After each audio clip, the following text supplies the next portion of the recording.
qui n'a pas pu venir pour des raisons professionnelles. Donc on ouvre la session qui s'intitule Structure et fonctionnement de l'écosystème Argandé. On focalisera sur les outils de gestion et de l'Argandé. On focalise surtout sur la cartographie et le cycle. Donc on ouvre la session avec l'exposé du professeur Mounir de l'École nationale forestière des ingénieurs. Donc à vous la parole. Donc on adopte un quart d'heure pour chaque exposé.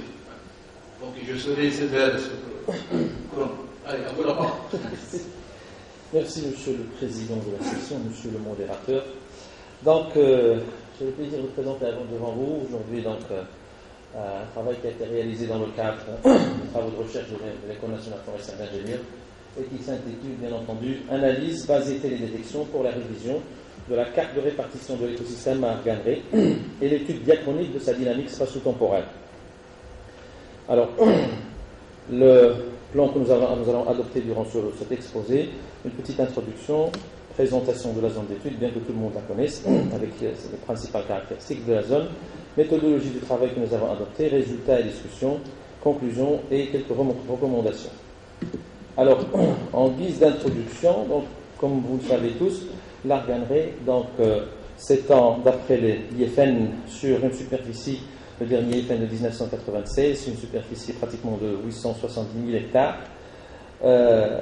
Donc, elle existe dans le cadre d'un carré spécifique entre le 32 nord et 10 ouest et le point inférieur bas c'est le 30 sud-est 10 ouest. Alors l'Argandé bien entendu, l'Argandé occupe une superficie assez importante parmi les essences feuillues et donc c'est occupe la deuxième position. Elle a une très grande importance, comme vous le savez tous, et ça a été largement discuté dans le cadre de cette session, donc ce congrès-là et les deux premiers congrès.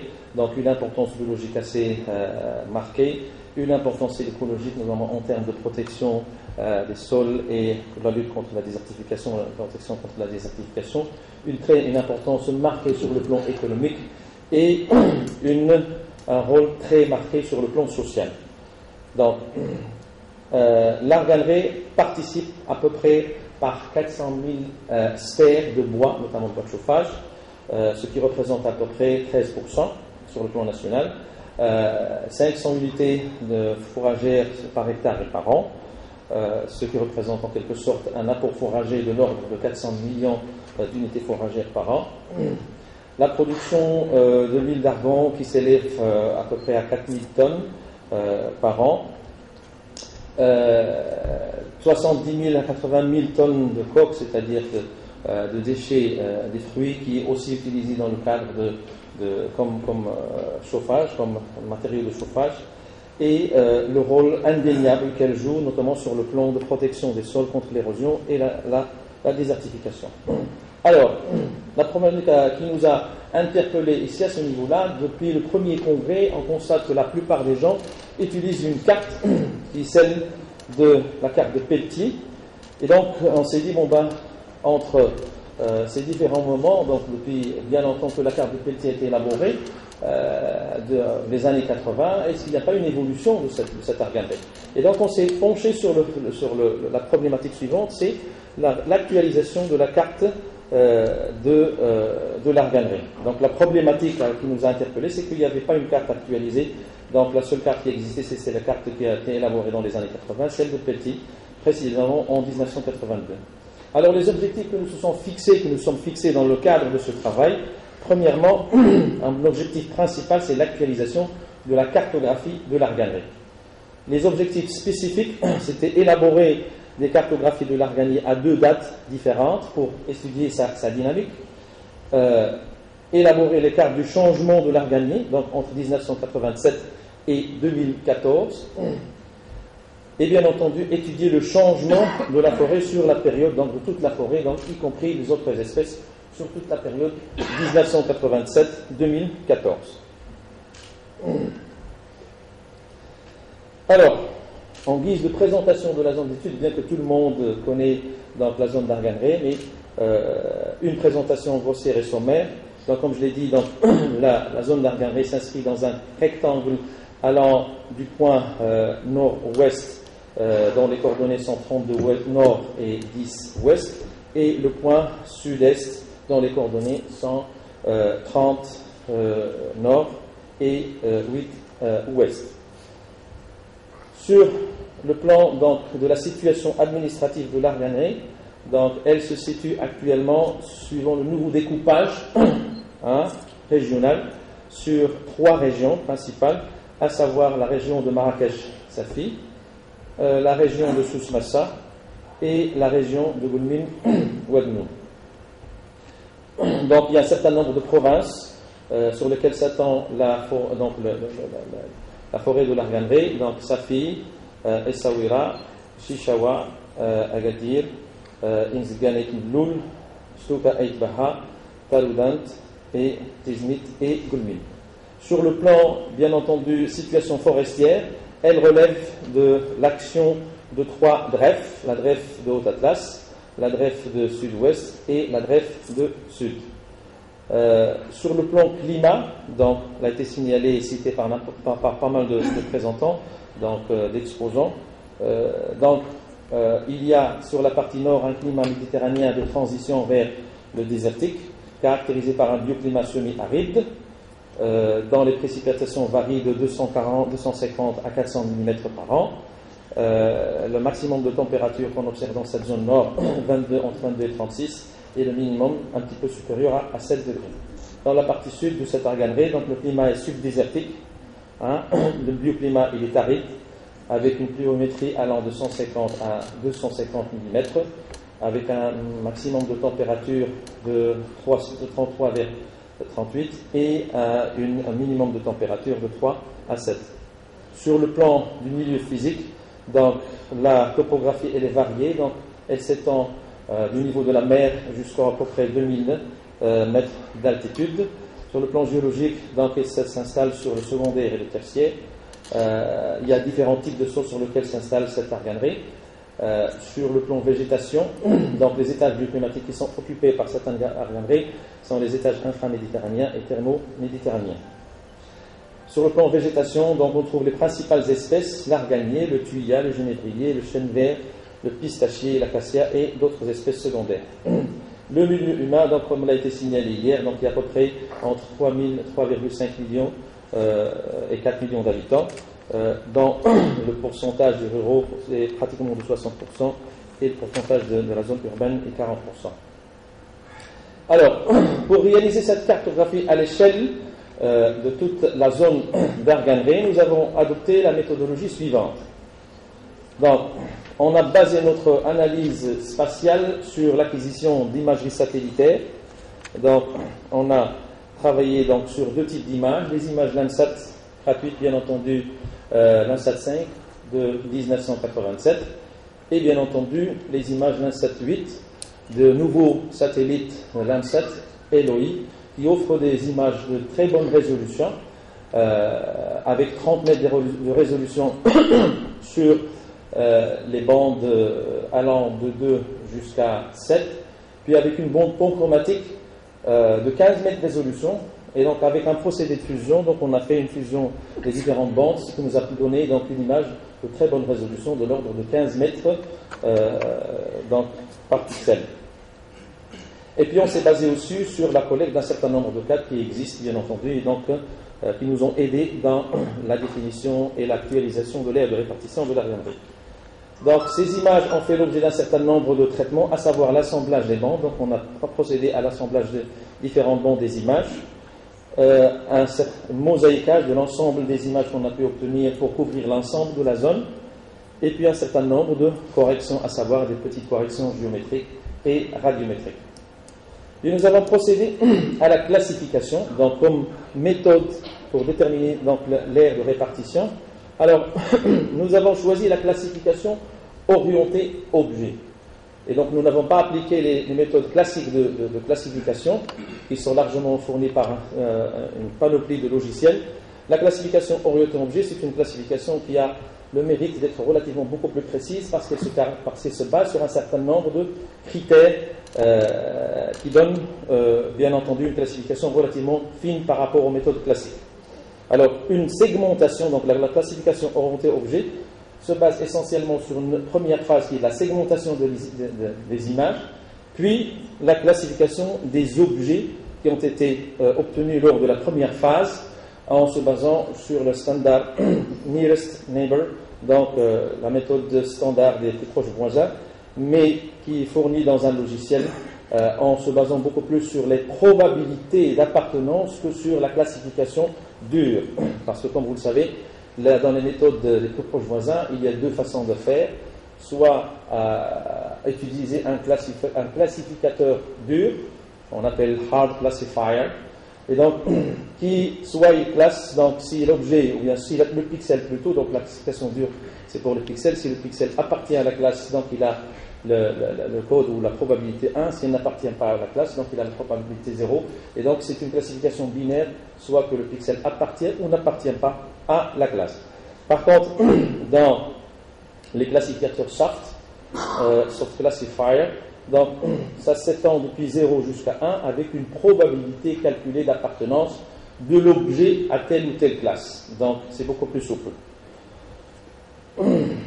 Alors nous avons procédé par la suite, à l'issue de la classification, à une vérification terrain, et donc qui a consisté en l'observation de pratiquement 800 points de contrôle sur l'ensemble de la superficie étudiée, en se basant aussi sur les possibilités offertes par Google Earth par photo-interprétation visuelle. Puis, une fois la classification a été faite, on a procédé à l'élaboration des cartes, les cartes de 1980 et les cartes de 2014. Donc, ces deux cartes, pour l'ensemble de l'Arganré et aussi pour les autres types d'occupation du sol, nous ont permis par différence, de retrouver donc, d'étudier l'analyse et la détection du changement et la production de cartes de changement entre la période 1987-2014. Alors, les résultats que nous avons obtenus à l'issue de ce travail sont les suivants. Donc, nous avons élaboré deux types de cartes, une carte spécifique Arganré et une carte où il y a l'ensemble de l'occupation du sol, en 1987 et puis en 2014. Alors, premièrement, donc cette classification a été faite avec un niveau de précision de l'ordre global de l'ordre de 86% et avec un coefficient kappa de l'ordre de 84%, ce qui reflète une très bonne précision par rapport donc, à la méthode qui est utilisée.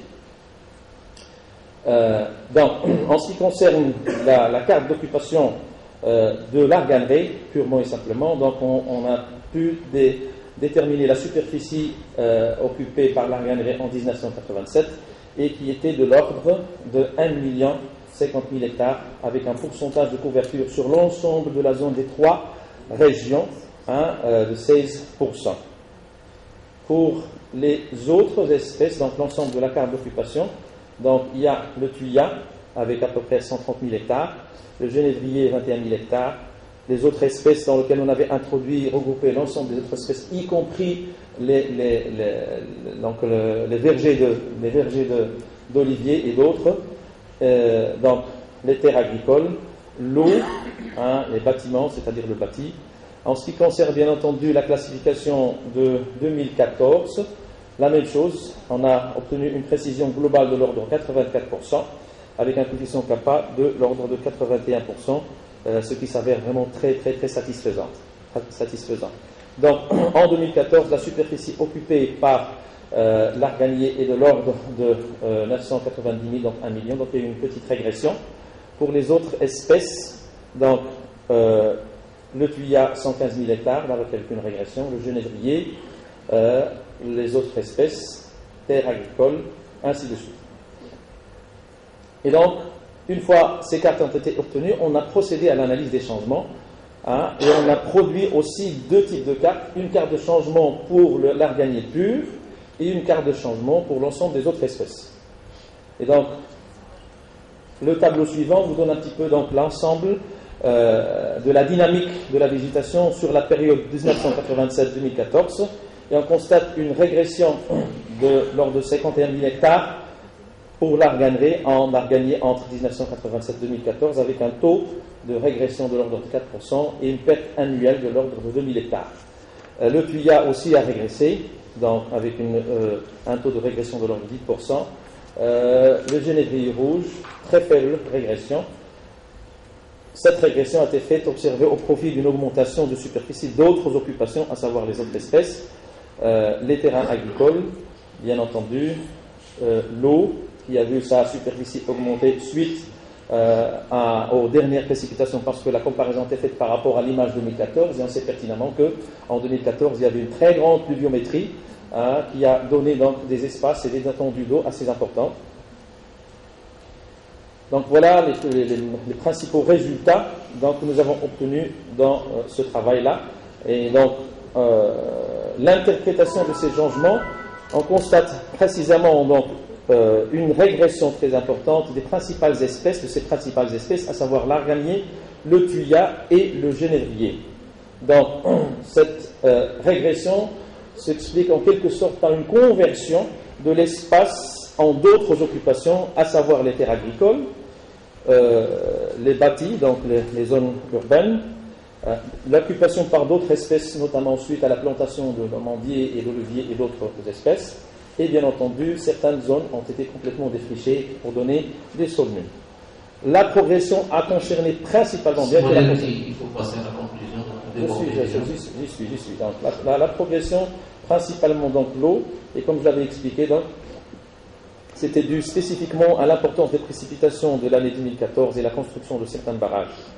Alors, les facteurs de changement que nous avons soupçonnés, donc premièrement la croissance démographique, l'intensification de l'agriculture moderne, l'urbanisation, la coupe et les prélèvements du bois, donc la délinquance, l'absence de la régénération naturelle que tout le monde s'accorde à dire, le parcours et le surpâturage, et la souplesse, bien entendu, de la législation relative à l'utilisation de l'espace agranier, et bien entendu, la sévérité des conditions climatiques. En guise de conclusion, donc, on peut dire que l'arganerie a connu des changements importants durant la période 1987-2014, donc sur une période de 27 ans. Ces changements sont en effet une conséquence logique de multiples facteurs directs et indirects qui empêchent bien entendu sa conservation. Et ces facteurs sont peuvent être de nature anthropique, technique ou juridique, et même des facteurs climatiques. Sur le plan recommandation, comme elle a été signalée par plusieurs intervenants, donc il faut intensifier les recherches sur la régénération naturelle et le fonctionnement de l'espace de l'arganerie dans toutes ses dimensions économiques, sociales et écologiques. Identifier les contraintes et proposer des alternatives durables afin de reconstituer l'arganerie dans son aire naturelle, et procéder au contrôle de l'urbanisation et la mise en culture intensive sur le terrain, et enfin sensibiliser essentiellement la population usagère de cet espace pour sa protection et sa conservation. Ainsi se termine mon exposé, et merci. Merci Simoniel. Donc je donne la parole au deuxième exposant qui est enseignant-chercheur, mon collègue et ami professeur Rani Ladawi, qui va nous parler de la variation dans l'espace de la phénoménologie de l'avenir. À vous la parole. Président, bonjour tout le monde, salam alaikum. Donc j'ai le plaisir de vous... Ouais. Ça va? J'ai le plaisir donc de partager avec vous les résultats préliminaires de l'étude de la variation spatiale de la phénoménologie de l'arganerie au niveau de l'arganerie littorale du sud-ouest du Maroc. Il s'agit plutôt d'une étude, je dirais, exploratoire, sur la base, disons, d'un ensemble de constats et de curiosités qui ont été constatés sur le terrain à propos, disons, de cet arbre emblématique et miraculeux qui ne cesse de nous interpeller à travers vraiment pas mal de curiosités. Et concernant mon exposé, je ne vais pas, disons, m'étendre et rebondir, ou bien, pour ne pas tomber dans la redondance, disons, de la présentation de cet arbre, qui nous a été présenté à travers donc plusieurs présentations. L'objectif qu'on s'est proposé dans cette étude, c'est de connaître un peu davantage l'aspect phénologique qui le concerne, mais bien sûr, ce n'est pas le premier, il y a pas mal d'études qui ont porté sur cet aspect-là, mais avec une connotation un petit peu particulière, c'est comment elle varie cet aspect ou cette phénologie dans la dimension spatiale de l'habitat naturel de l'aire de répartition de l'organisme. Je m'explique, parce que, disons, on vient de voir un peu l'aire de répartition de l'organisme, il est bien confiné, il est confiné dans un secteur, dans le secteur sud-ouest, donc son aire de répartition est bien délimitée. Alors on se pose deux questions. On s'est posé deux questions, bien sûr, on n'est pas encore avec des réponses bien concrètes. C'est que comment il se comporte, disons, cet arbre-là, le long dans toute son aire de répartition, depuis son extrémité nord jusqu'à son extrémité sud, d'une part, et d'autre part, est-ce que les limites naturelles de cette aire de répartition ont un effet sur la propre phénologie de l'espèce. Donc, c'est un peu, disons, l'objectif ultime. Alors, pour sa zone, donc la zone d'étude, donc, à titre de rappel, tout le monde la connaît un petit peu, son aire de répartition. Mais si on se focalise sur l'aire de répartition, on vient de voir que, d'accord, peut-être de la superficie de la grainerie, elle a connu une certaine régression, disons de 50 000 hectares. Mais ce qui nous a intéressé un peu dans la perception de la dimension, disons, spatiale ou écologique de cette aire de répartition, c'est la configuration spatiale de l'aire de répartition. Autrement dit, je peux avoir une aire continue d'1 million d'hectares dans un lieu, je peux avoir la même superficie, mais la configuration, le mosaïquage des aires de répartition des tâches peut être différent. Il a également, disons, émane une autre question. Quel est l'éventuel effet de cette configuration spatiale de l'aire de répartition sur la propre biologie de l'espèce et plus concrètement sur sa phénologie? Bon, on reconnaît que ce sont des grandes questions qui nécessitent vraiment tout un chantier et une série, disons, de recherches. C'est pour cela qu'on s'est envisagé un peu de faire ces premiers pas exploratoires afin de voir ou de déceler quelques comportements donc le long de la bande côtière afin, disons, de minimiser l'hétérogénéité. Déjà, donc on a pas mal d'hétérogénéité le long de son aire de répartition. Donc on s'est limité juste à la bande côtière de l'Arganeraie, depuis Safi au nord jusqu'à Sidi Ifni au sud, et on a procédé à un échantillonnage systématique à raison de 100 km, donc de 30 degrés. Et donc on a eu donc 6 localités, et donc afin d'adopter l'échantillonnage systématique, mais au sein de cette même bande, on a procédé également à un échantillonnage systématique stratifié, et le critère de stratification, ce sont les étages de bioclimatique. Et à cet effet, nous avons choisi une station par bioclimat, le long de la frange littorale. Et le long de la frange littorale, donc on a le bioclimat semi-aride, plus ou moins au nord d'Agadir, et aride au sud d'Agadir. Et au niveau de chaque localité, nous avons choisi donc 2 stations. Bien sûr, nous n'avons pas maximisé le nombre de stations, plutôt pour donner, donc pour se concentrer, se focaliser sur la variabilité, disons, spatiale plutôt que la variation intra-station. Au niveau de chaque station, donc le choix du peuplement, donc il n'y avait pas vraiment de critères, c'est juste question d'accessibilité, de moyens pour pouvoir y accéder donc au peuplement issu présent dans une strate donnée. Au niveau de chaque peuplement, donc nous avons marqué 5 arbres, donc 5 arbres au niveau de chaque station. Donc vous avez ici donc qui sont choisis disons au hasard, et vous avez donc ici un petit peu quelques prises photographiques des arbres qui ont été marqués donc ici vous avez les 5 premières localités situées au nord et puis donc les 5 suivants. Alors au niveau de chaque arbre marqué, donc nous avons procédé donc au recueil, au enregistrement des données phénologiques proprement dit, mais sur les 2 orientations, 2 expositions opposées du houppier de l'arbre. Face ouest atlantique et face, disons, abritée, face est. Au niveau de chaque exposition, nous avons marqué 3 rameaux, et plus concrètement donc les 25 cm derniers centimètres, et plus précisément donc les moins, ou de préférence les moins lignifiés. Et au niveau de ces 25 cm, c'est là où on a procédé donc, au recueil régulier de des phénophases qui ont été objets, disons, de cette étude-là durant 5 mois. Les phénophases qui ont été objets donc, de recueil d'informations, donc d'une part la feuillaison, donc le nombre de bouquets, le simple nombre de bouquets de feuilles que nous avons au niveau de ces 25 cm, mais tout en précisant dans quel stade il se trouve, quel est le nombre de bouquets par stade de feuillaison. La même chose pour l'épinaison. Donc l'épinaison, donc on a un petit peu compté le nombre d'épines au niveau de ces mêmes 25 cm, afin également d'avoir un peu une idée sur cette densité d'épinaison au niveau de l'arbre. Également, autre phénophase, c'est celle relative à la floraison, et là aussi donc le nombre de fleurs par stade, notamment 3 stades, stade bouton flora, stade bouton avec style et stade de fleurs épanouies. Et enfin donc le stade de fructification. Mais dans ce cas-là, bien sûr, on ne sait pas donc amuser à compter les fruits, mais plutôt le pourcentage, donc le taux de fructification par rapport à l'oupier, ou oupier, disons, de l'arbre, ou des arbres qui ont été marqués. Alors, les données qui ont été recueillies donc, ont été soumises à 3 types d'analyses statistiques. Un premier, donc, portant sur l'analyse de variance avec mesures répétées pour tester les différences entre stations, est-ce qu'il y a des différences significatives ou pas. Un autre test du modèle linéaire général univarié pour mettre en évidence les effets de facteurs arbre et exposition, et également l'effet conjugué arbre et exposition.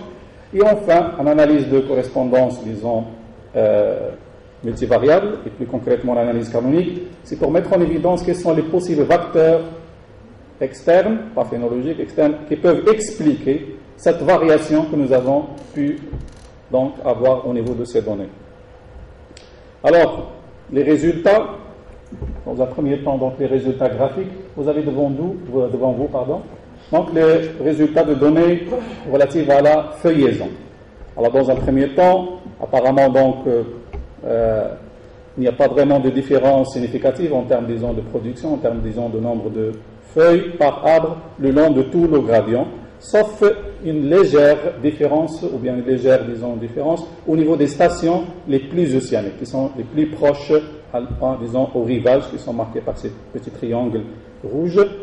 Mais le plus frappant, bien, qui nous a attiré l'attention, c'est cette précocité du changement de stade de la feuillaison au niveau des peuplements situés aux extrémités de gradient, que vous avez ici situés en jaune, et qui ont commencé dont les feuilles ont commencé à s'assécher depuis déjà le mois d'avril. Et à partir du mois de mai, pratiquement tous les bouquets, ils ont rentré un petit peu dans cet assèchement, disons, généralisé. Par contre, concernant, disons, l'épinaison, la densité des épines, là, vraiment, on a constaté des différences très significatives entre tous les peuplements stations le long du gradient, avec une nette distinction des stations médianes, situées, disons, au milieu du gradient, et plus concrètement les plus océaniques. Les plus océaniques qui montraient auparavant, disons, ce qu'on vient de voir tout à l'heure, en termes, disons, d'une légère production, disons, de feuilles. Et cette différence entre ces stations les plus océaniques, il est pratiquement le double par rapport aux stations qui sont situées aux extrémités du gradient. Concernant la floraison, la floraison, donc là, si vous avez donc les illustrations graphiques des différents stades, le premier, deuxième et troisième, premier relatif aux boutons floraux avec style pour F2 et F3, c'est les fleurs épanouies.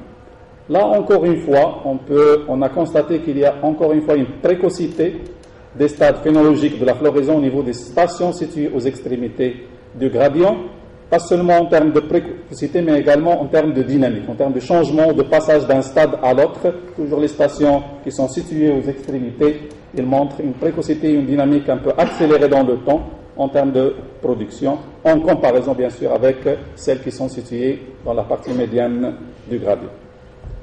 Et enfin, on arrive, disons, à la fructification. Bien sûr, c'est une fructification de l'année, disons, précédente. J'ai donc une observation de ce que nous avions comme taux de fructification.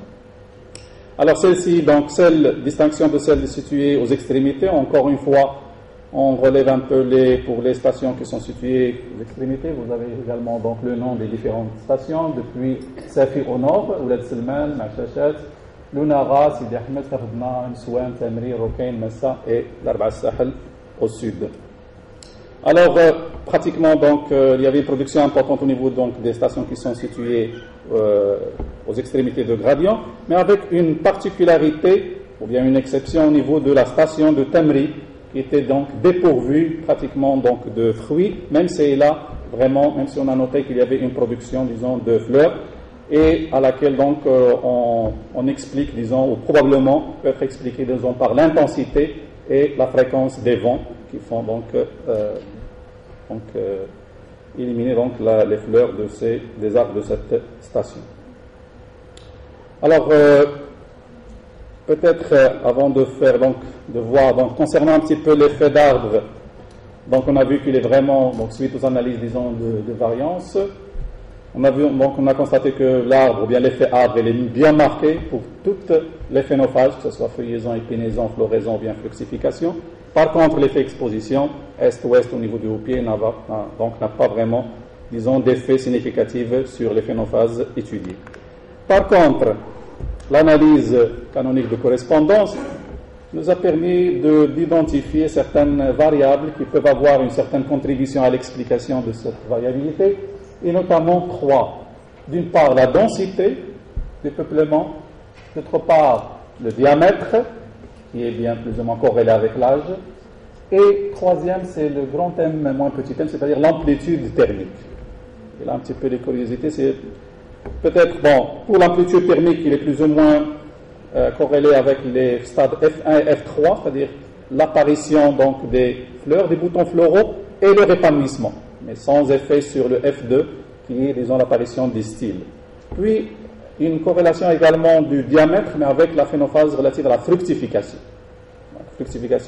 Et pour l'épinaison, c'est elle qui est un petit peu en relation avec aussi bien la densité qu'avec la présence de bioclimat semi-aride chaud.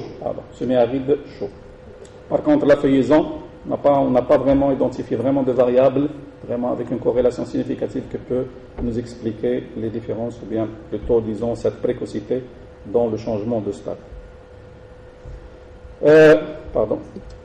Donc, on a retenu un petit peu comme variable explicative de ces variations, donc d'une part la densité, l'amplitude thermique et le régime de précipitation. Donc ça, c'est un aspect ou bien une variable qui a été vraiment mentionnée dans pas mal, disons, de travaux.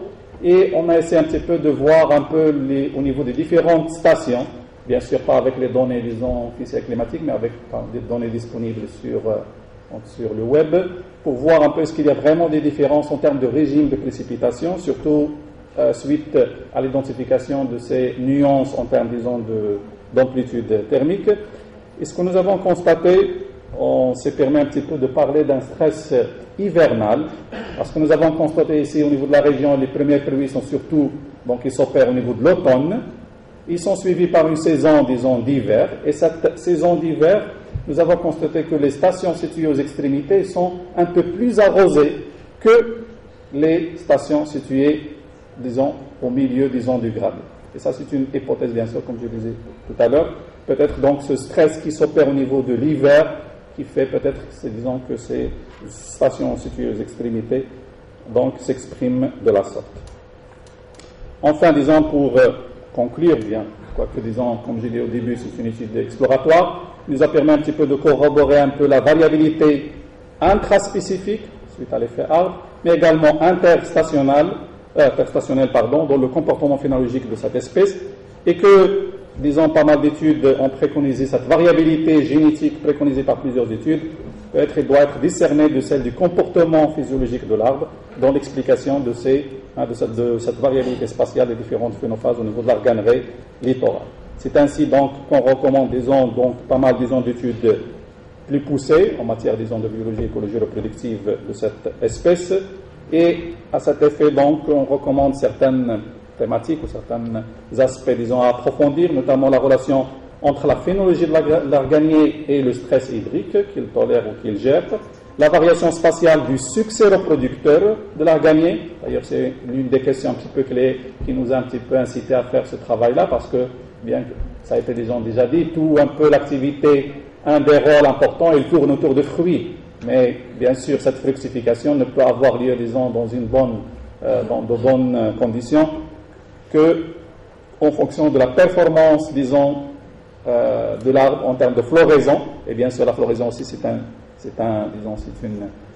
effort, c'est une énergie, disons, que l'arbre doit s'investir pour y arriver. Et donc, cette énergie, il doit l'attirer à partir de sa phytomasse, disons, chlorophylle. Et donc, toutes les phénophases, plus ou moins, sont liées. Et donc, il faut juste un peu discerner un petit peu quelles sont les variables qui sont derrière, disons, la performance de chacune des phénophases. Également, approfondir donc cet effet d'influence de l'océanité et de la continentalité. Bien sûr, on s'est intéressé juste à la bande, disons, côtière, mais bien sûr, il reste ce gradient altitudinal, pas seulement latitudinal, sur l'état physiologique et la dynamique phénologique de l'espèce, et ce sur une longue période. Bien sûr, on est conscient de la très courte période sur laquelle, disons, s'est étendue, disons, cette étude. Bien sûr, on aurait bien aimé un petit peu de l'étendre. Également, la variation de la production fruitière. Je crois que ça, c'est un aspect qui a été peut-être soulevé dans d'autres sessions. Parce que c'est là où on se penche un petit peu pour voir un peu les provenances, sur lesquelles on s'appuie pour identifier donc certaines provenances. Et enfin, donc, la variation spatiale de la phénologie selon le gradient altitudinal, comme je viens de dire, et les différentes situations géographiques de son aire de répartition. Donc j'espère ne pas trop tarder, donc laisser un peu plus de temps. Je vous remercie pour votre attention. Merci Silmarani de cet excellent exposé. Donc, je donne la parole à l'étudiante du professeur Akoudi, mademoiselle Sarbo plutôt Imen. La parole.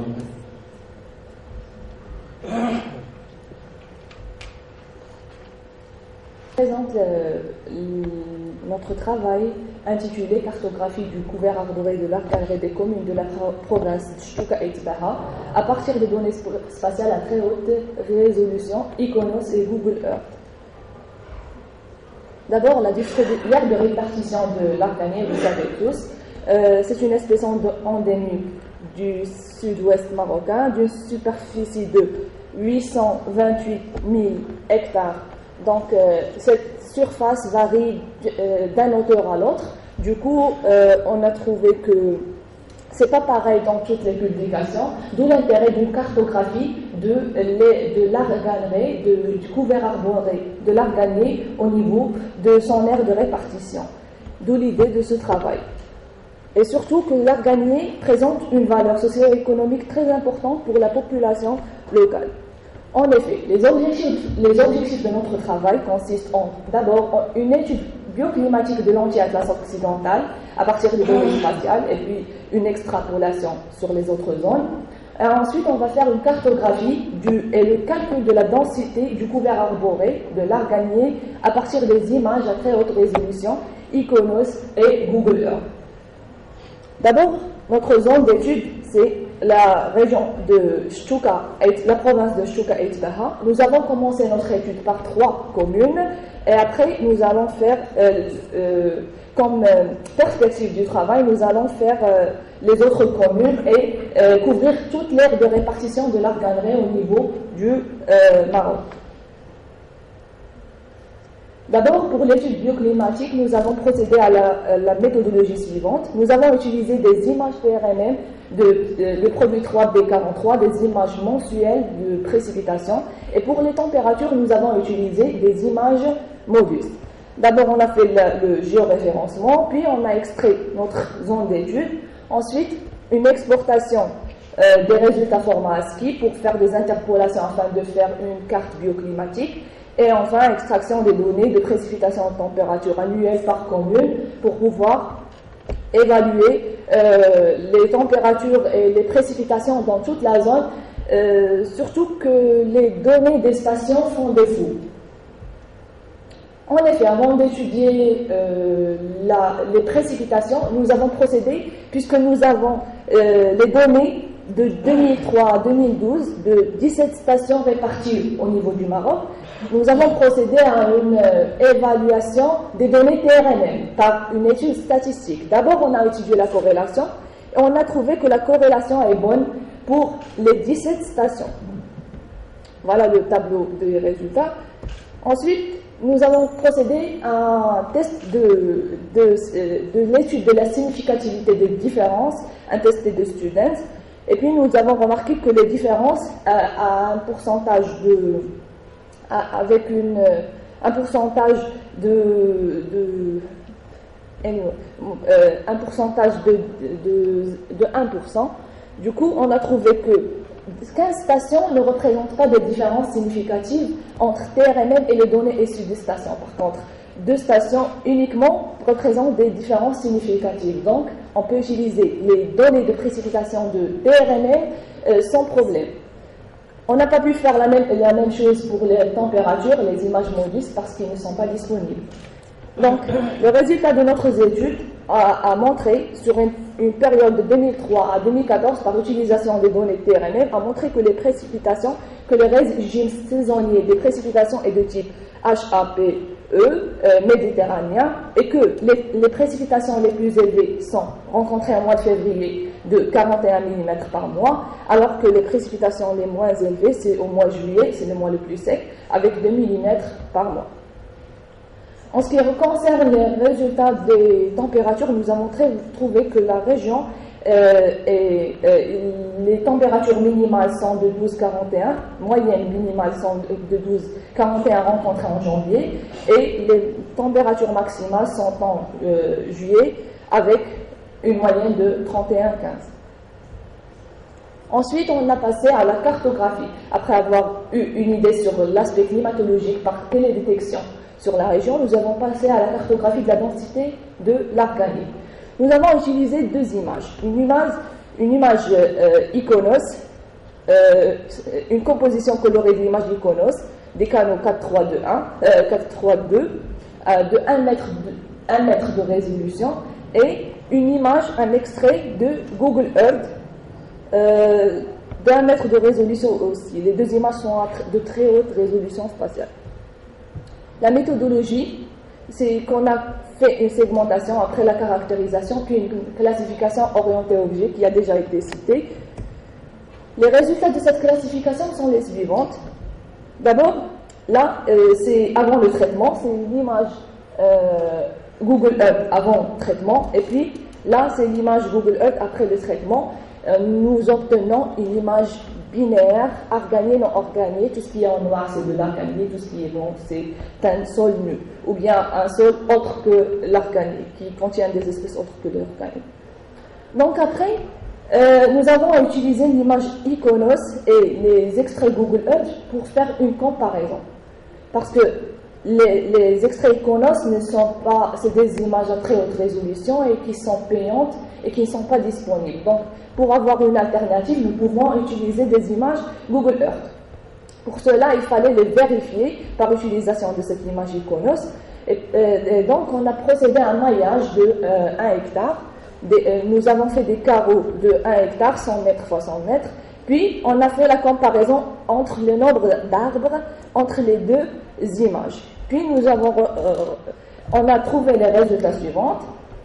C'est qu'il y a une très bonne corrélation entre le nombre d'arbres sur ICONOS et le nombre d'arbres sur Google Earth. Après le comptage de plusieurs carreaux, nous avons trouvé que les résultats du nombre d'arbres par carreau, par 1 hectare, sont proches. Donc la corrélation était de 0,93. Ensuite, nous avons fait la cartographie de la densité de l'arganier des 3 communes. La commune de Hilala, la commune de Tasegdelt, ils sont présentés là, et aussi la commune de Imempor. Ensuite, on a calculé la densité de l'arganier à partir des extraits Google Earth, après vérification par des images ICONOS, et on a trouvé que dans Hilala, le couvert arboré représente 13,56% de la région, et dans Tasegdelt, c'est 11,56% de la région, et là, dans Imempor, c'est 10,49% de la région. Donc on remarque qu'en passant de Hilala à Imempor, il y a une régression de nombre de la partie qui est couverte par l'arganier. Donc pour conclure, les résultats ont montré que la densité du couvert arboré de l'arganier est relativement élevée dans les zones accidentées, cas des communes Hilala et de Tassigdej. En revanche, dans les zones relativement plates, cas de la commune de Dimimpour, on constate que la densité du couvert est faible, vu que dans cette région, peut-être il y a la culture et l'action anthropique est plus élevée. Donc, les résultats obtenus à partir de l'image Google Earth sont encourageants, puisque en comparant avec Iconos, qui est de très haute résolution spatiale et qui est payante, on a trouvé qu'il n'y a pas une grande différence. Du coup, sur l'ensemble de l'arganeraie du sud-ouest du Maroc, donc il mérite d'être appliqué. En perspective, on peut utiliser les images Google Earth pour continuer notre travail et cartographier l'ensemble de l'aire de répartition de l'arganeraie. Ensuite, nous allons faire une comparaison entre les diverses communes, et puis ça dépend pour voir l'origine sur cette différence de répartition qu'on a remarqué. Est-ce que c'est anthropique, est-ce que c'est dû au climat, ou bien est-ce que c'est dû aux cultures, etc. Et merci pour votre attention. Merci bien. Donc, je donne la parole à M. Lacaze, qui expose à la place des CEOLA. Donc, M. Lacaze a la parole.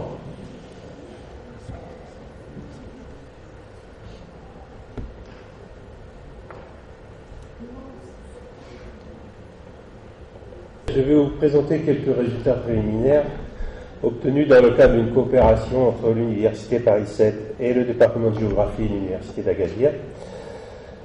Le but de ce travail, c'est d'étudier l'évolution des paysages de l'arganeraie et plus particulièrement dans la zone de la forêt de Msligina, en utilisant les données de télédétection spatiale.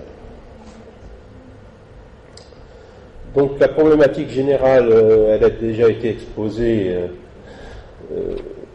dans plusieurs présentations. Donc c'est d'essayer de voir comment évoluent les surfaces des peuplements arganiers et en particulier quelle est l'influence des perturbations d'origine anthropique. Et on vous a cité ici trois exemples.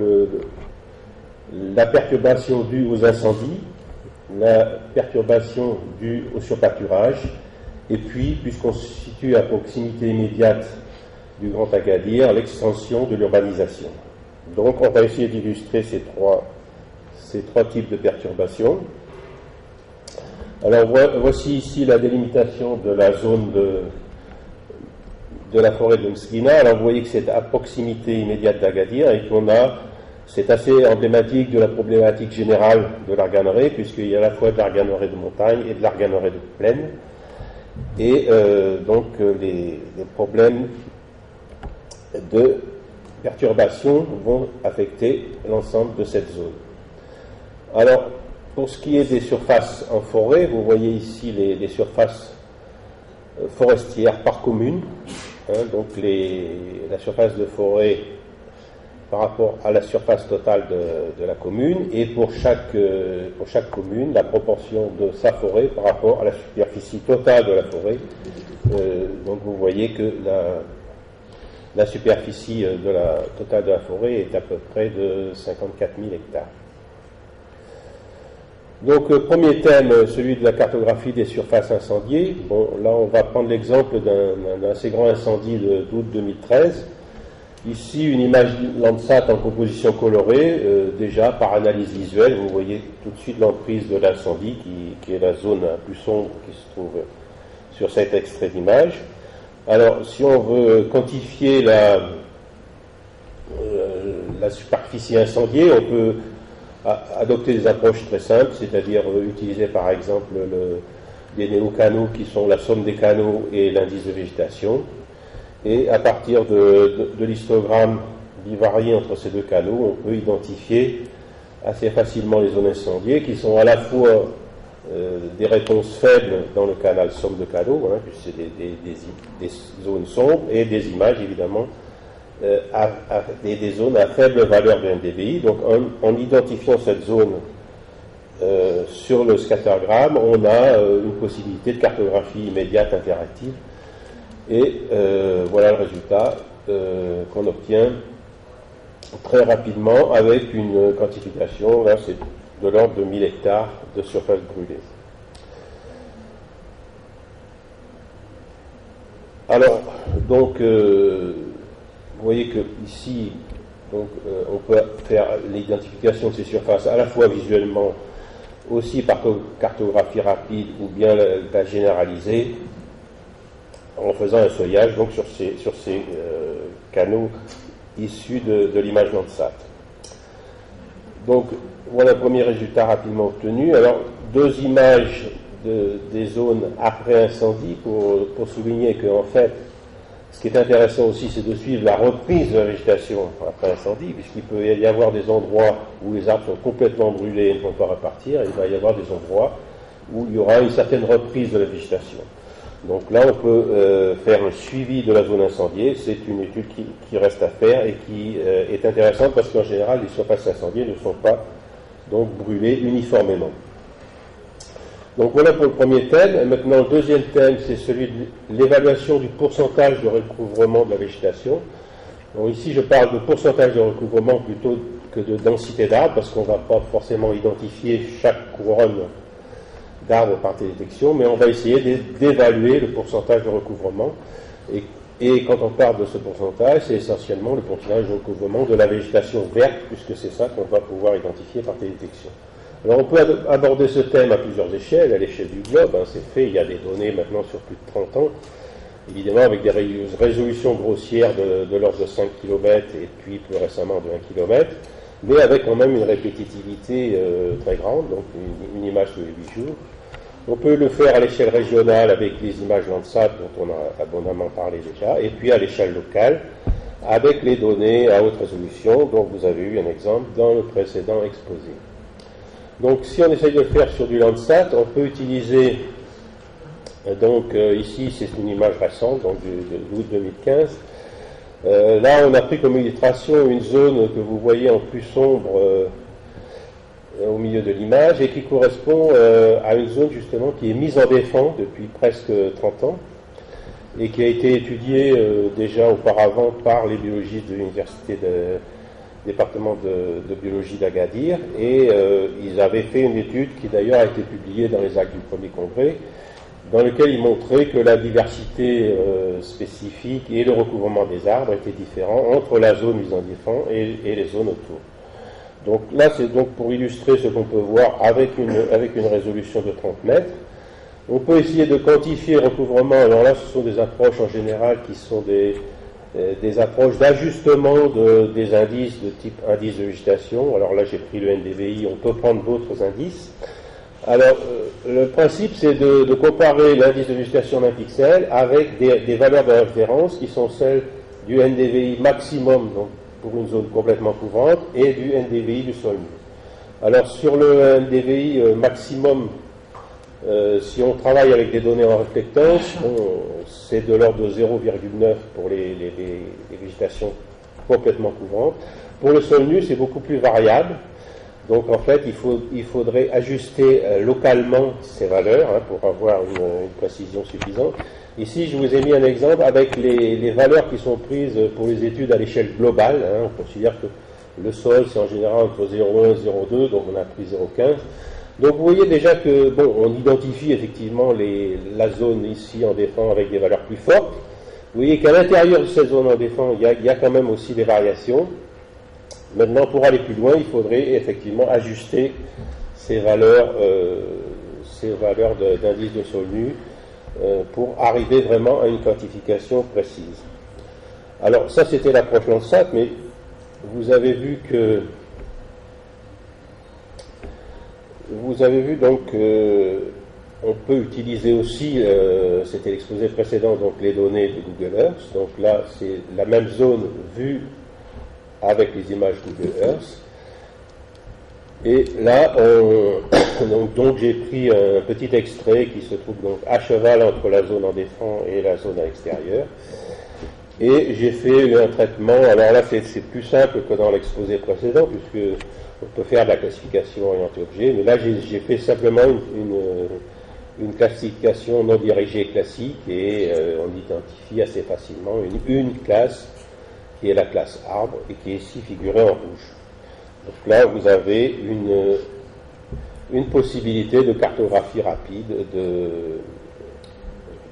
du couvert arboré avec une difficulté avec les images Google Earth. C'est ce qui vous a été montré aussi dans l'exposé précédent, c'est que superposer les images Google Earth entre elles, c'est assez difficile. Vous verrez que les couronnes d'arbres ne se superposent pas. Donc, il faut disposer d'au moins une image à très bonne précision spatiale, donc une image Iconos ou Big Bird ou Pléiade, pour pouvoir avoir une référence et faire ensuite une analyse diachronique. Donc, le dernier point, compte tenu du peu de temps, je vais aller assez vite, et c'est pourtant le thème le plus important, au moins au niveau de l'arganerie pleine, c'est celui de l'extension des zones urbanisées. Donc ici, vous avez deux images Landsat, une en 2001, une en 2015. Donc déjà, sur l'image Landsat, on peut identifier au moins visuellement les zones urbanisées et leur extension. Alors ici, si je reprends le contour de la zone d'étude, on va s'intéresser surtout à la partie méridionale, donc celle qui est la zone de la plaine, et c'est là donc que va se passer l'extension urbaine d'Agadir. Donc ici, c'est une première analyse visuelle qui a permis d'identifier un certain nombre de zones urbaines et de zones en projet, et donc l'objectif, c'est donc de constituer ici un système d'information géographique qui va permettre de suivre les évolutions dans ces zones-là, avec une très forte expansion de la population. Vous avez ici les statistiques pour une commune, et c'est donc ici qu'on va avoir une régression des surfaces de forêt, puisque souvent cette embrise urbaine ne s'accompagne pas d'une remise, d'une replantation d'une surface équivalente en arganier. Donc, pour terminer, je dirais que la poursuite de cette étude, ce sera effectivement la mise en place d'un observatoire de ces zones périurbaines dans lesquelles les peuplements d'arganier sont donc soumis à une régression. Et donc, on va avoir la possibilité de constituer ce système d'information géographique qui va nous permettre d'observer cette diffusion d'urbanisation le long de cet axe privilégié. Donc, je vous remercie.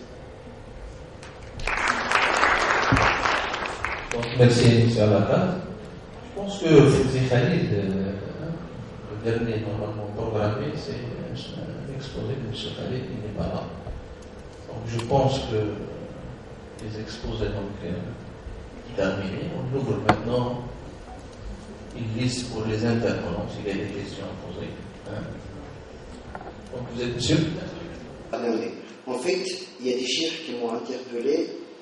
Surtout que dans les résumés qu'on a eu sur les actes, on a la cartographie qui a été faite en 1987, il y avait 900 000 hectares. Et en 2014, il y avait 839 000. Et dans la présentation, le chiffre avait changé carrément. Ça, c'est le premier point. Le deuxième point, ça m'étonne qu'on peut faire une cartographie de l'ère de l'arganerie avec des images Landsat à bas résolution, surtout qu'on utilise une approche, ce qui est l'approche orientée objet, qui s'intéresse à l'objet, et dans les arbres, on ne peut pas s'intéresser, on peut pas utiliser la classification orientée objet pour étudier les arbres.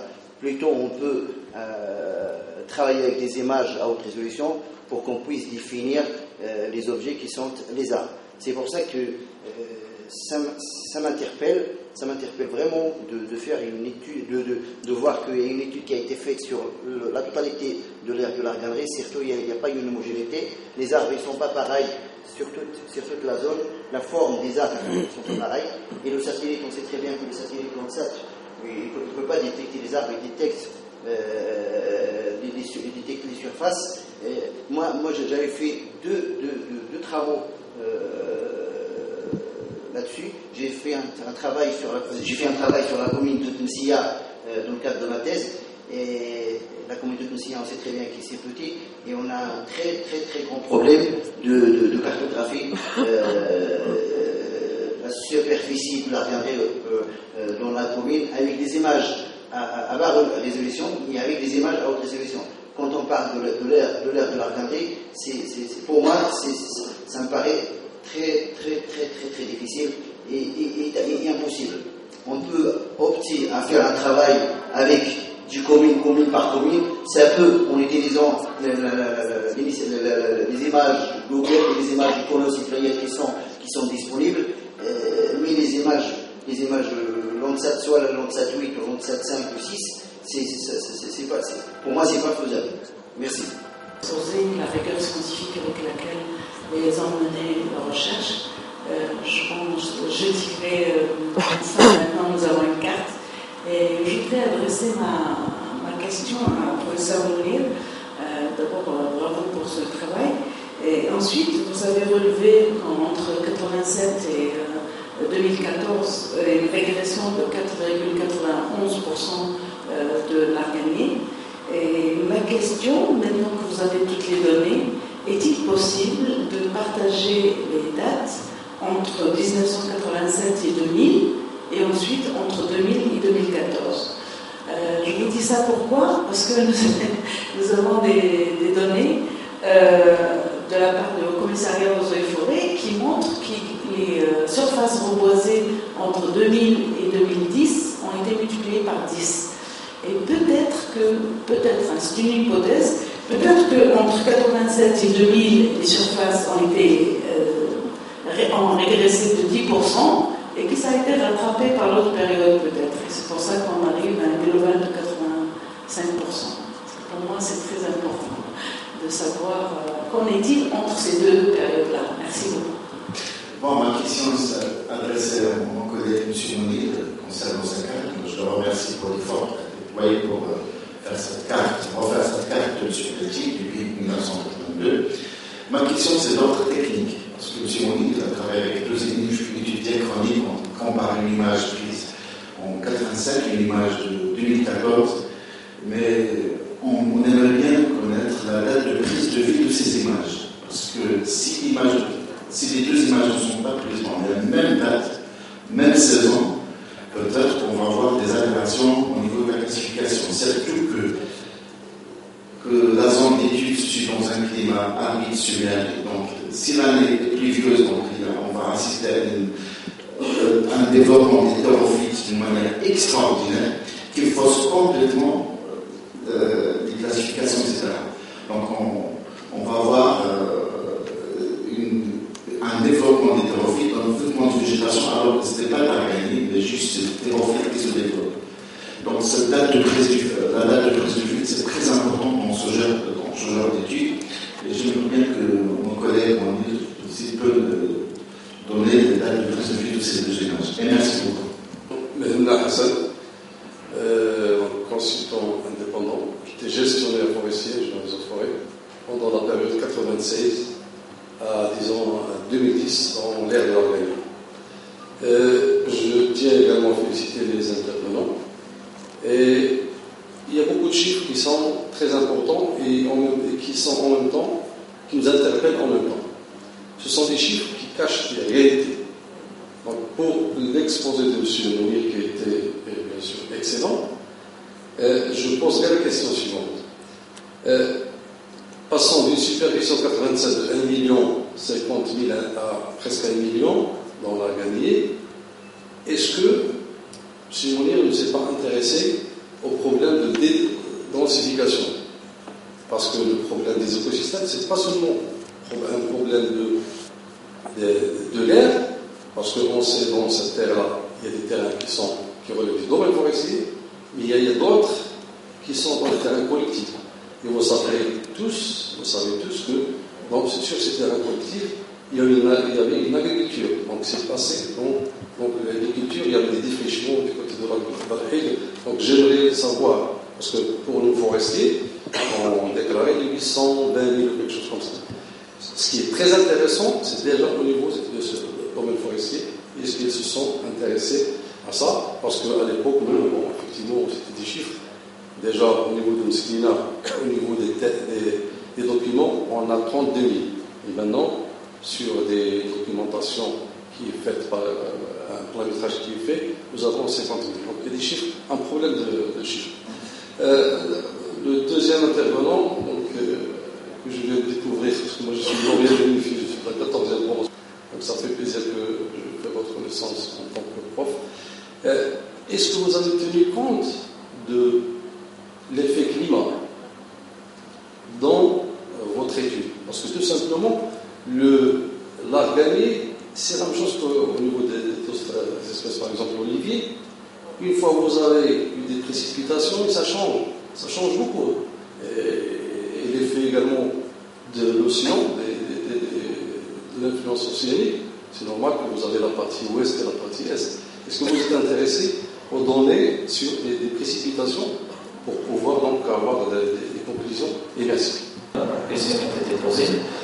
Bien entendu, la première personne qui a intervenu pour poser la question concernant les chiffres, certes, pourquoi on s'intéresse éventuellement à faire une analyse et une cartographie sur la base d'un certain nombre de méthodes, de modèles, c'est parce qu'il y a des différences de chiffres. Et donc, nous, on s'est intéressé à l'analyse spatiale par télédétection pour éventuellement mettre en place et actualiser la cartographie de l'aire de répartition de l'année, parce qu'il y avait un problème. La seule carte qui était présente et qui est utilisée par pratiquement tous les intervenants depuis le premier congrès en 2011 et pratiquement dans pas mal d'études, c'est la carte de Peltier. Et donc la carte de Peltier est élaborée en 1982. Donc est-ce que, bien entendu, l'aire de répartition n'a pas changé? Certes, il y a une période pratiquement de 25 ans depuis cette date jusqu'à maintenant. Et donc il a fallu porter un œil critique par rapport à cette carte et procéder à son actualisation. C'est ce qui nous a poussé, bien entendu, à conduire ce travail. Les chiffres qui existent, ils sont des chiffres relativement pas certains, parce que même si on compte, par exemple, l'IFM actuellement, qui est sur une échelle de 250 millièmes dans cet cas précis, ça donne pratiquement 1 200 000. Donc, il y a des différences de chiffres, et c'est cette différence de chiffres qui pousse généralement une analyse. Concernant la classification portée-objet, je suis désolé de dire à mon ami qu'il a complètement tort en pensant que la classification orientée-objet s'intéresse à l'arbre lui-même. La classification objet, pourquoi on la qualifie en tant que telle? Parce qu'elle essaie d'identifier des objets homogènes.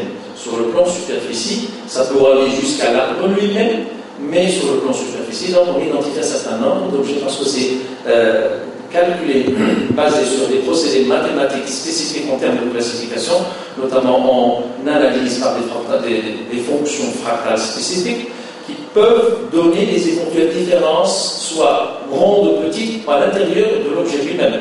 Donc ça ne s'intéresse pas uniquement à l'arbre, et par conséquent c'est une méthodologie qui peut être utilisée à faible échelle, ou à grande échelle, ou à très grande résolution, ou à faible résolution.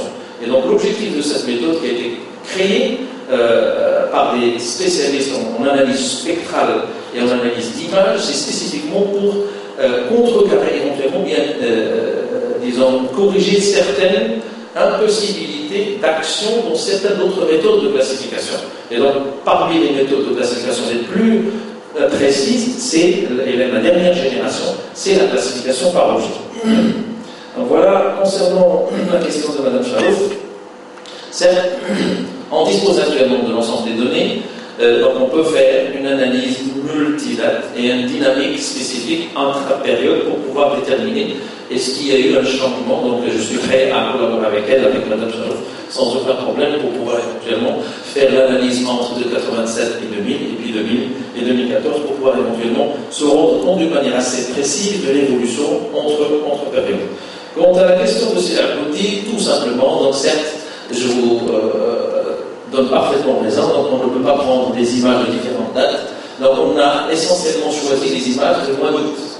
Donc les deux images du mois d'août, donc celle de 1987 du mois d'août et celle de 2014 du mois d'août, parce que tout simplement, comme vous l'avez signalé, si on prend pendant la phase végétative, on va se rendre compte qu'il y a une végétation qui va complètement fausser l'analyse. Donc on a voulu focaliser essentiellement sur la végétation arborée pour pouvoir éventuellement distinguer les éventuelles différences. Quant à mon ami et collègue Sylvana, est-ce qu'on a pris en considération ce problème de dédensification d'une manière explicite? Non, mais d'une manière intrinsèque, oui, parce que il y a un certain nombre d'espaces d'hectares qui ont évolué de l'occupation forestière vers l'occupation soit agriculture ou soit terrain nu. Donc, mais la dédentification en termes de nombre d'arbres par hectare, non, on ne s'est pas focalisé essentiellement sur ça, mais il a été pris en considération d'une manière intrinsèque dans l'analyse, parce qu'on avait dit qu'il y a une différence, il y a une régression, il y a donc une conversion de certains espaces qui étaient occupés par l'organisme vers d'autres occupations, à savoir l'agriculture ou le terrain. Merci. On est obligé de faire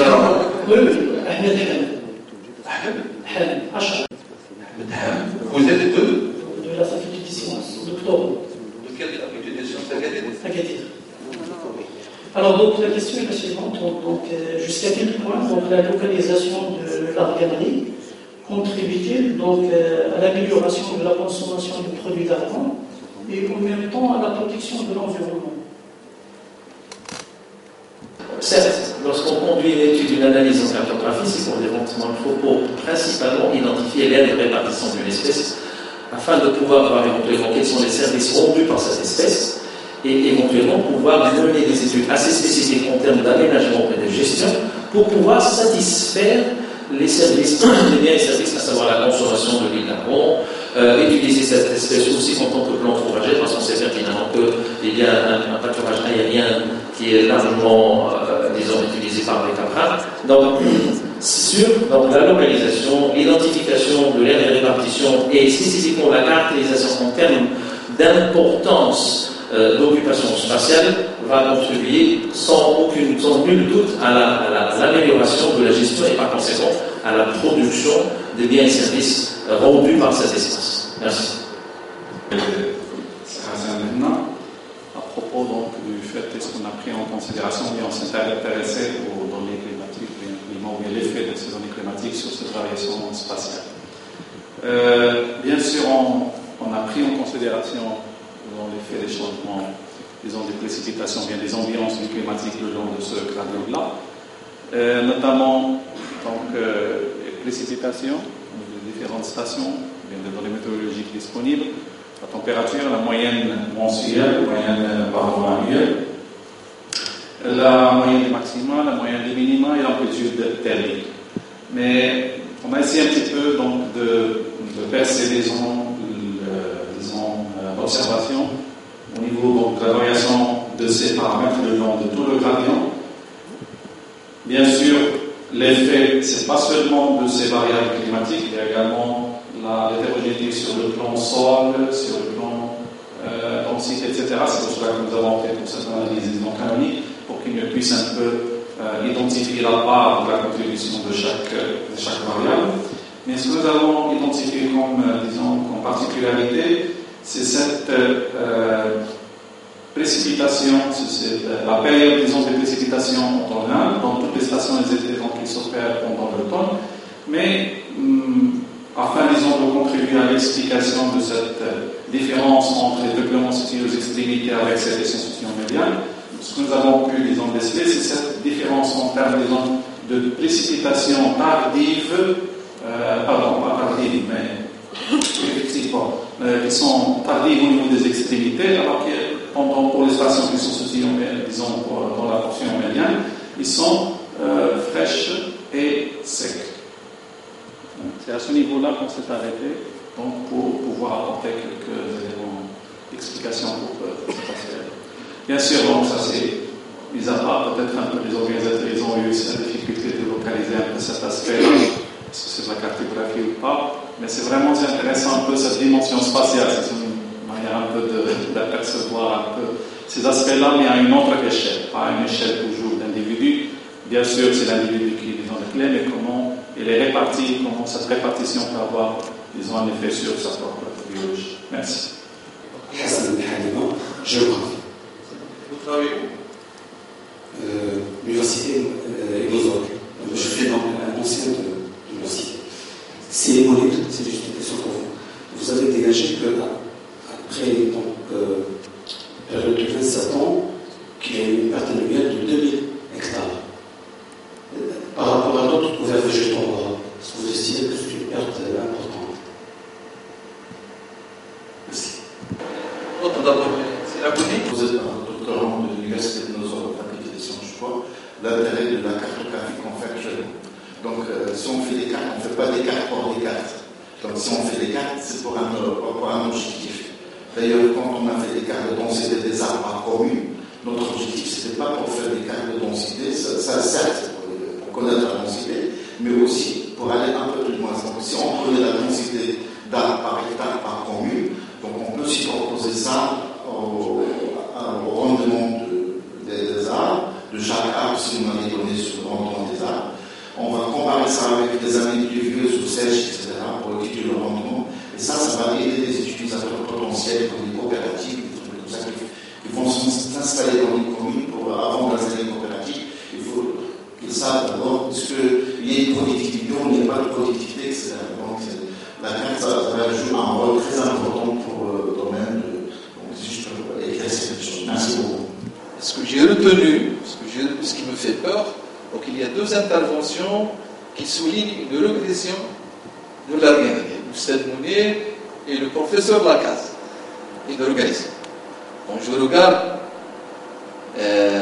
l'objectif du congrès, c'est surtout s'orienter vers des variétés productrices.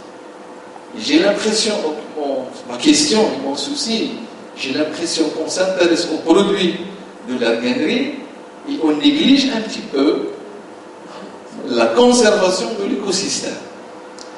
La conservation de l'écosystème peut se faire par une régénération naturelle ou par une régénération par plan. Mon deuxième souci, c'est la façon dont on produit les plans marques. À l'échelle internationale, je pense qu'il y a des gens qui connaissent un petit peu le domaine. On produit des plans suivant des normes de qualité internationale. Et chaque pays développe ses normes de qualité en fonction de la zone, la station, etc. Et quand je dis normes, ça veut dire à quelle hauteur il faut planter. Quel est le meilleur diamètre au collet? Parce que le diamètre au collet, il est corrélé avec la qualité du système racinaire. Quelle est la qualité du système, etc., etc., etc. Donc, il n'y a pas de régénération naturelle, les forêts regressent, la régénération assistée par plan est défaillante. J'ai vu les plans d'hier. Donc moi, ma question c'est ça, et la cartographie, je pense qu'il a souligné surtout cette régression dont il faut quand même souligner et recommander à l'Onzoa quand même de ne pas négliger la corrélation eau et forêt et Onzoa. Je vous remercie.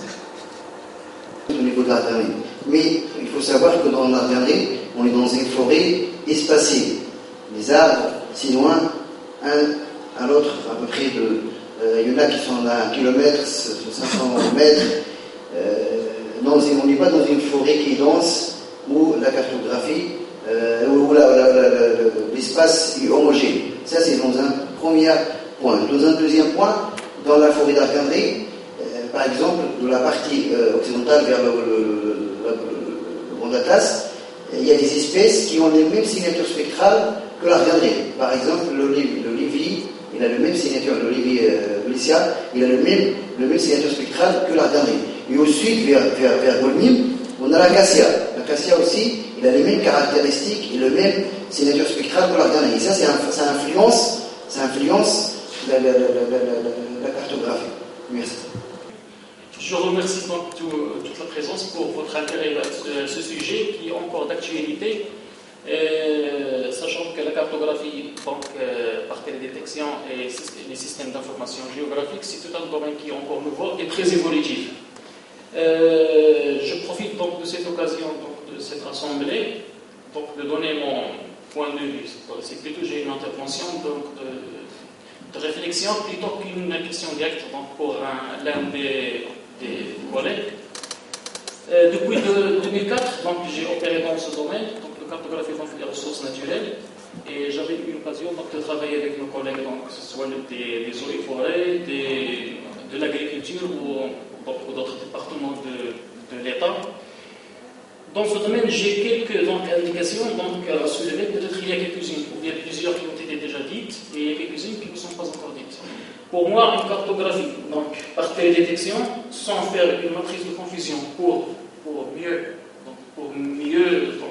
évaluer le résultat de cette cartographie, donc ça reste toujours un point de conflit, donc il faut absolument faire des matrices de confusion. Donc chaque carte qui a été donnée dans les différentes interventions, normalement, on doit voir cette matrice de confusion. Pourquoi? Parce que les réflectances spatiales, donc en termes quand on parle d'un pixel, donc toutes les cartes issues de la détection sont des pixels. Ce pixel, c'est un ensemble, c'est une moyenne donc des réflectances donc, de ce pixel. Plus il est grand, plus le mélange des ondes, c'est lui qui donne plus d'informations. Ça veut dire plus on parle donc des images de très faible résolution, de 15 mètres ou 30 mètres, comme les Landsat 5 ou les Landsat TN ou TN+, et les autres. Là, la cartographie donne plus des résultats quand on essayant de distinguer, par exemple, les grands ensembles. Les grands ensembles, ça donne des meilleurs résultats, plus ou moins meilleurs résultats. Mais au moment où on descend à une résolution qui est trop précise, donc le résultat, ça reste donc à bien valider. Ça, d'un côté, de l'autre côté. Donc, je n'ai pas vu dans l'un des exposés ce qu'ils ont pris en compte l'effet exposition dans la cartographie, l'effet dans la classification supervisée ou non supervisée qu'ils ont opéré.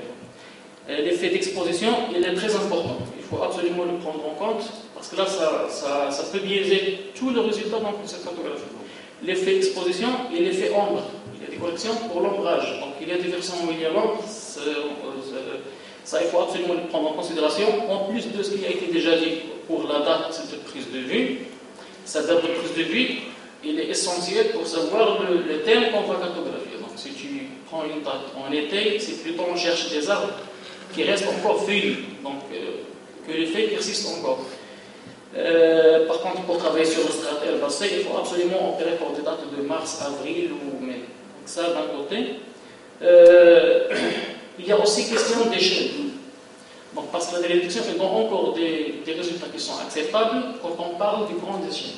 Pour une cartographie à l'échelle de 250 millièmes au plus, 500 millièmes au plus ou moins les résultats ils sont acceptables. Mais au moment où ils sont à une petite échelle plus précise, donc je parle de 50 millièmes, 25 millièmes, même jusqu'à 5 millièmes, ça, pour moi personnellement, donc la cartographie par télédétection, il reste donc, pour le moment, on n'a pas encore arrivé à cette évolution.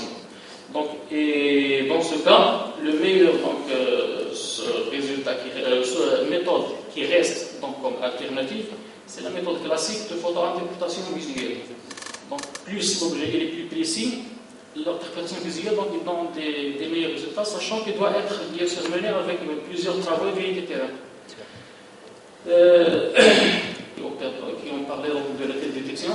Donc tous les résultats donc, ils diffèrent d'un outil à l'autre, d'une manière à l'autre, même en faisant la même classification supervisée sur la même zone, par la même personne. S'il prend des segments qui sont différents à chaque fois, le résultat il est complètement différent. Donc ces résultats ils restent à titre indicatif, mais jamais ils doivent être comme des résultats officiels ou quoi que ce soit. Et pour information, donc, le commissariat, on avait eu l'occasion de travailler avec le commissariat au Eaux et Forêts. Il travaille actuellement sur l'actualisation de l'IFE, de la cartographie des ressources donc, forestières. Et donc, dans cette zone de sud, donc, il y a à peu près 18 cartes pour 100 millièmes qui sont encore d'être cartographiées actuellement. Et là, il y avait tout un débat donc, à l'échelle centrale. On avait eu l'occasion de participer avec eux, de discuter, de chercher donc, les meilleures solutions avec lesquelles ils peuvent toujours continuer. Et c'est le premier constat, c'était qu'on doit absolument négliger la partie classification de manière directe. Il faut Et c'est pour ça d'ailleurs qu'il reste encore actuellement pour donner des résultats officiels. Je m'excuse un peu de.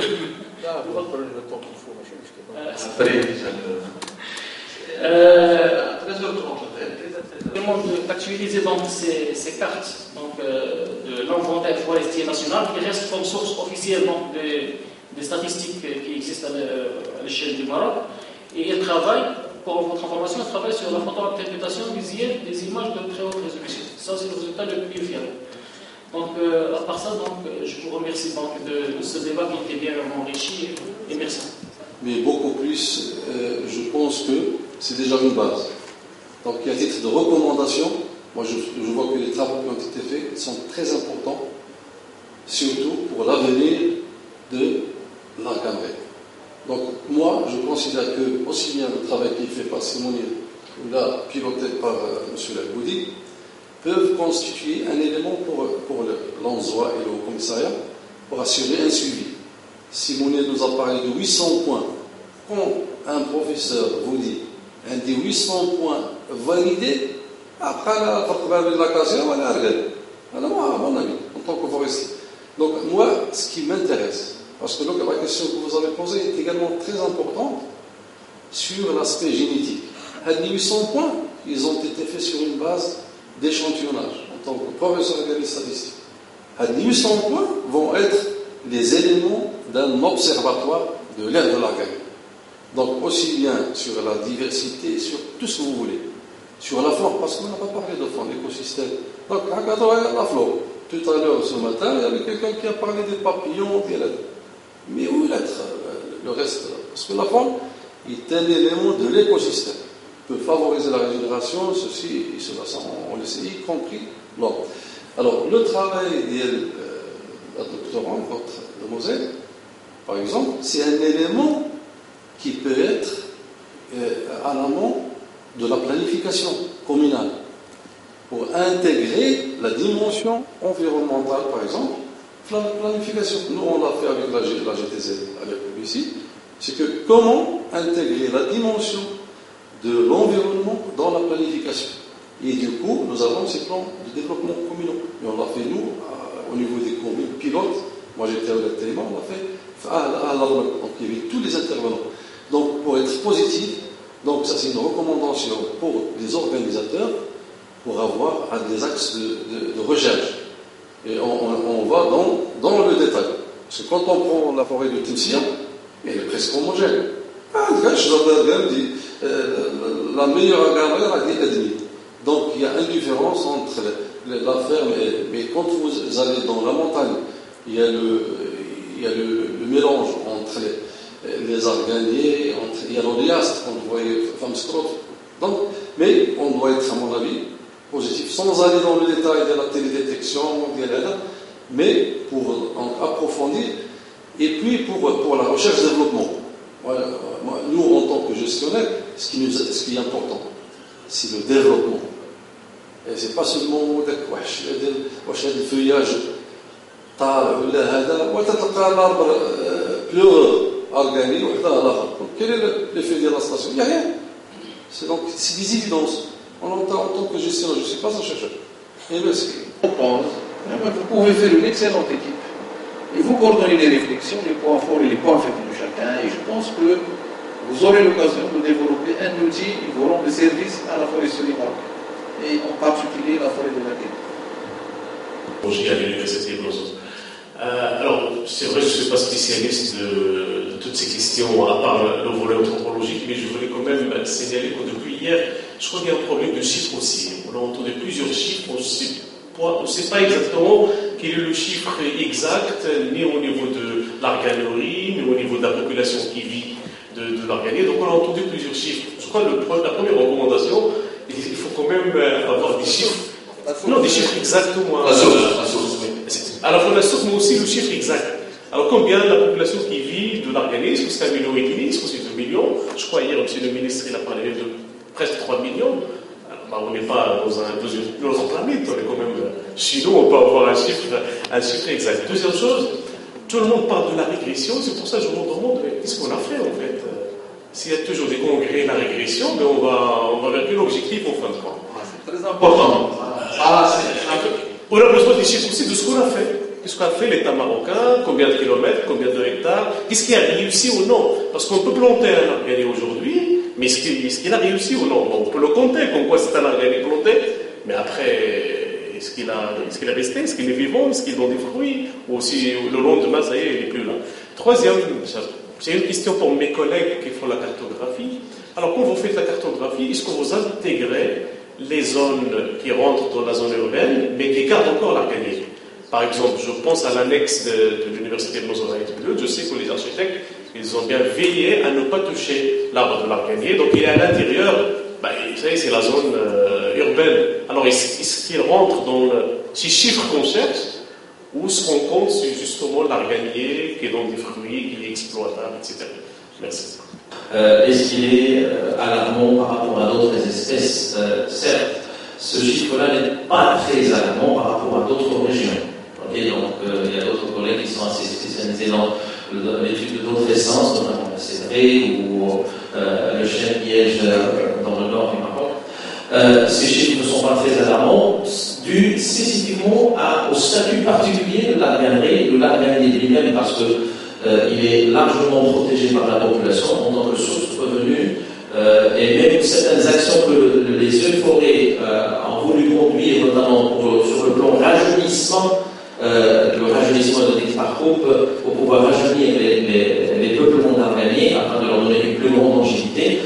Dans certaines zones, la population s'est opposée, tout simplement parce que si vous coupez cet arbre-là, au moins, je vais perdre une certaine production, et par conséquent, ça va m'éviter un manque à gagner sur une période pratiquement de 10 ans, donc de 5 à 10 ans. Donc, le taux de régression n'est pas très alarmant par rapport à d'autres espèces.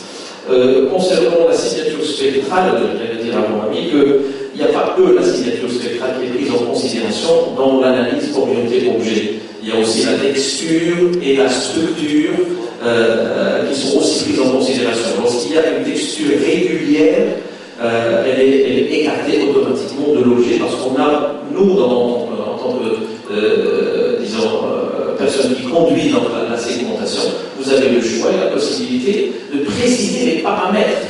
Et donc, quand vous précisez vos paramètres, le logiciel va vous donner ce que vous avez précisé. Donc, il n'y a pas que ça qui est pris en considération. Concernant notre collègue du bureau d'études qui a parlé de la matrice de confusion, ça c'est un BMA. Ça c'est quelque chose de préliminaire. Il n'y a pas de personne qui va faire une analyse de classification par image. Il ne va pas faire de la matrice de confusion. Parce qu'il faut comprendre ce que c'est que la matrice de confusion. Une matrice de confusion, c'est une matrice qui donne les pourcentages des éléments bien classés par rapport aux éléments non classés. Et ce qui fait ça, on le fait en faisant des observations sur le terrain, des points de contrôle. Quand je fais les points de contrôle, ce point, je vais l'observer d'une manière efficace sur le terrain et je saurai, il appartient à quelle classe. Quand je reviens par rapport à ma classification, je vais savoir. Donc, ça, c'est quelque chose de tout à fait classique qui est fait. Et donc, concernant l'échelle de la cartographie, le monde, et c'est pas maintenant qu'on va dire que, ah non, si on fait une classification, une analyse par classification, ça ne vaut pas un coup. C'est complètement faux. Hein? Donc, il y a des méthodes qui ont été développées pour la classification, allant de la plus, disons, petite échelle, en termes de cartographie, quand on dit petite échelle, c'est-à-dire des grandes étendues, jusqu'à la grande échelle, on peut aller jusqu'à de l'ordre de centimètres. Et donc, les méthodes ont été développées dans ce sens. Donc, pourquoi les gens utilisent encore éventuellement dans la classification ou bien la photo-interprétation? Tout simplement parce qu'il y en a certains qui n'ont pas encore confiance dans la technologie. Et donc, je suis expert aussi auprès du département des eaux et forêts pour l'IFN, et on avait introduit, donc, on avait discuté avec les gens de l'IFN, et donc ils l'ont accepté parfaitement parce que c'est une méthode qui a sa valeur, et c'est une méthode qui donne des résultats relativement rapides qu'on doit confronter par rapport à la réalité. Donc on vient toujours vers la fin, vers une analyse visuelle suite au contrôle sur le terrain.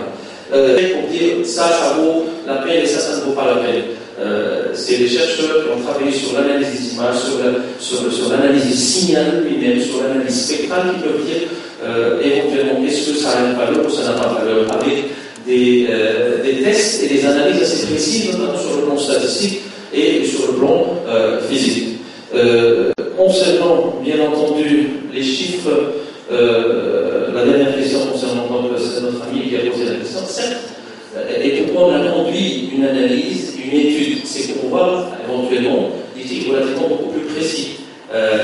Quand on fait une cartographie, donc ça dépend aussi de l'échelle de la cartographie. La méthode et la précision dépendent de l'échelle de la cartographie. Si je fais une cartographie à l'échelle de 250 millième, il y a certains objets qui ne peuvent pas être individualisés, même si je peux les individualiser en tant qu'objets spécifiques, ils doivent être intégrés dans une classe parce que leur superficie ne leur permet pas d'être individualisés en tant que tels. Donc, mais il y a des chiffres et des chiffres controversés, et c'est la raison pour laquelle, donc, concernant la population, les chiffres qui ont été avancés dans mon exposé proviennent du dernier recensement, entre 3,5 millions et 4 millions de personnes dans la zone d'Argentine. Donc il y a des instances officielles qui ont donné des chiffres, et on a pris ces chiffres, ces instances officielles. Concernant la régression, il faut se poser la question, oui, certes, on parle de régression, certes, il y a une régression, mais le rythme de régression serait-il le même si aucune action n'a été faite? Parce qu'il y a toujours se poser la question, oui, on est en train de faire des actions, ces actions ont certainement donné certains fruits qui ont eu, dans mon opinion, de réduire éventuellement l'effet de régression. Si rien n'a été fait, probablement qu'on aurait pu avoir des régressions beaucoup plus alarmantes et beaucoup plus intenses. Donc, on dit généralement dans l'analyse business as usual. Donc, si on n'a rien fait, on n'a rien fait, serait-il la situation serait-il la même qu'aujourd'hui? Bien entendu, autre question, cartographie de toutes les zones dépend bien. Il a parlé, est-ce qu'on a pris en considération que tous les travaux qui ont trait à la cartographie, ils ont pris en considération les zones urbaines et urbaines. Ça dépend de l'échelle. Quand on travaille avec une échelle relativement grande, même les petits objets sont pris en considération, telle que l'échelle avec laquelle elle a travaillé à Goudet et son étudiante, donc on a allé jusqu'à l'échelle pratiquement, si je veux dire, de l'art, parce que l'image Iconos donne une résolution qui peut aller jusqu'à 45 cm. Donc, plus on va dans l'échelle, plus la précision est grande, et plus aussi les méthodes de classification sont précises. Donc, il ne faut pas se leurrer et dire à une grande échelle, je ne peux pas appliquer la classification, ça c'est complètement faux. Merci. Clôturer donc la session, donc je remercie tous les intervenants, les apports d'information et le questionnement. Et j'espère que dans les années à venir, les résultats seront beaucoup plus positifs qu'actuellement. Donc je vous remercie.